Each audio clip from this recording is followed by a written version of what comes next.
គិតថាមកចកាមកព្រៃគឺហាមនិយាយផ្អេសផ្ដាសពួកពួកខ្ញុំនេះគ្មានតងគ្មានស្អីទេឡើងបេះដូងឡើងបេះខ្នោសស៊ីពេញហ្នឹងហើយវីដេអូនេះដែរគឺតពីភាគមុនបងប្អូនទាំងអស់គ្នាតវីដេអូដែលពួកយើងទៅស៊ីតោនៅសតិចហ្នឹងណាបងប្អូនឥឡូវនេះយើងចេញពីតកែមួយចូលតកែមួយហើយតកែថ្មីនេះដែរគឺស្រួលមែនទែនបងប្អូនអើយទាំងទឹកផឹកទាំងបាយទាំងសឡទាំងអីទៅគឺគាត់ជួយមកសពដែរហ្នឹងហើយតម្លៃវិញក៏ដូរបានថ្លៃដែរប៉ុន្តែទាស់ត្រង់ថាវាព្រៃច្រើនហើយពួកយើងចេញទៅនេះដល់ប្រហែលជាម៉ោង3ម៉ោង4យកទៅដំបងឲ្យគ្នាខ្ញុំទៅមើលសិន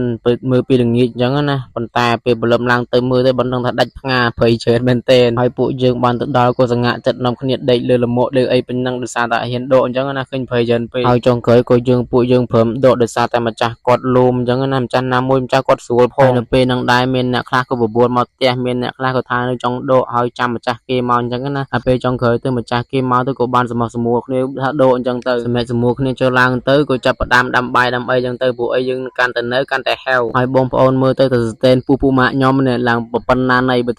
ថាគាត់ហូបម្ដង2កំប៉ុង3កំប៉ុងតែឯងដាច់ម៉ាត់ហើយចំណែកកំឡោះខាងនៅវិញគឺឆុងកាហ្វេផឹកបងប្អូនអើយហើយគ្នាខ្ញុំសម្រាប់ចិត្តថាចោះដកទៅឃើញដកមើមធំដែរខ្ញុំ5 6នាក់ក៏ចោះដកទៅហើយខ្ញុំនេះដាំបាយដាំហូបជាសាច់កកអញ្ចឹងទៅព្រលឹមឡើងអត់មានអីហូបមានតែធ្វើអញ្ចឹងហើយខ្ញុំមិនដែលជាសាច់កកទេបងប្អូនដល់ពេលជាសាច់កកដាក់ខ្លាញ់ទៅខ្មៅតែនតាយពេលហ្នឹងដល់ក៏ពេលធ្វើម្ហូបហើយក៏យើងនាំគ្នាហូបហើយក៏ចាប់ដើមដកឃើញតែមើមបងប្អូនមើមធំមែនទេប៉ុន្តែគាត់ថាវាព្រៃអញ្ចឹងណាហើយថ្ងៃនោះដែរគឺវាបើកថ្ងៃមកតែប៉ុន្តែវាហប់វាក្តៅទៅអស់រៀងខ្លួនបងប្អូនអញ្ចឹងបានថាផ្លូវយកលុយគេនឹងគួរបាក់ម៉េះហើយតែផ្លូវទៅចាយក៏ស្រួលម៉េះលោកប៉ុន្តែខ្ញុំសុំសរសើរក្រុមគ្នាខ្ញុំគឺស៊ូមែនទេមិនថាដលងព្រៃប៉ុណ្ណាដលងពិបាកប៉ុណ្ណាឆ្ងាយប៉ុណ្ណាគួរនៅស៊ូធំនៅទៅនឹងអញ្ចឹងណាបងប្អូនអរគ្នាគួរដើម្បីលុយហ្នឹងហើយជីវិតណាគេឲ្យហ៊ានមិនប្រឹងហ៊ានទេ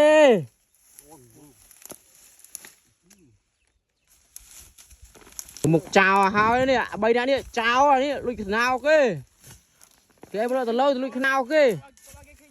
បន្ទាប់ពីពួកយើងដកបានខ្លះហើយក៏យើងក្តៅពេកក៏នាំគ្នាដើរតាមអូនទៅកន្លែងទឹកឈើដើម្បីងូតទឹកអញ្ចឹងទៅហើយដើរចុះដើរឡើងអ្នកខ្លះទៅក៏ឃើញដូនអ្នកខ្លះទៅក៏ឃើញចេកក៏នាំគ្នាឡើងដូរឡើងហើយប្រើណាអំភើមកប្រើអេដមីននេះមានអេដមីនទូជាងគេអញ្ចឹងគេឲ្យឡើងហើយដោយសារតែដូងវាងទាផងដែរអញ្ចឹងក៏ជិះកកប្អូននេះឡើងបេះទៅហើយដូងនេះគឺឆ្ងាញ់មែនទែនប៉ុន្តែនៅខ្ចីនេះណាបងប្អូនប៉ុន្តែវាដូងក្អូបអញ្ចឹងគឺឆ្ងាញ់មែនទែនហើយដូងមានតែ2ទេគ្នា7នាក់ចែកគ្នាអ្នកមិនជេមនិយាយថាពីជាតិអើយជាតិហើយនៅពេលបេះហ្នឹងបងប្អូនក្នុងគ្នានិយាយម៉ាត់ម្នាក់សោយផងអីផងខ្ញុំលើកបេះផងអីផងនិយាយទៅបេះតែមកបានគឺសោយចុកពោះហើយបន្ទាប់ពីបេះដូងហើយគ្នាខ្ញុំក៏ដើរតាមព្រៃតាមអីទៅក៏បានឃើញផ្លែចេកផ្លែអីអ្នកខ្លះក៏ឃើញត្រីឃើញអីចឹងណាប៉ុន្តែយើងអត់បានចាប់ទេហើយនៅពេលថ្ងៃសៀលយើងហែវពេកក៏បានបេះចេកបេះអីសំបីផ្លែលវាងក៏មិនទុកដែរគឺហូបដែរចាញ់អំបិលអញមែនទេបងប្អូនហើយពូម៉ាក់ខ្ញុំគឺក្តៅគេគឺដេកក្រាននឹងអូតែម្ដងហើយយើងដកមួយថ្ងៃវងគឺបានតិចដែរទេបងប្អូនហើយឥឡូវយើងជិះមកតាមផ្លូវឃើញចកាកស៊ូឃើញអីទៅគេរលាយចោលបបហើយហាត់បងប្អូនហើយយើងបាយយើងមកលក់នឹងចេញ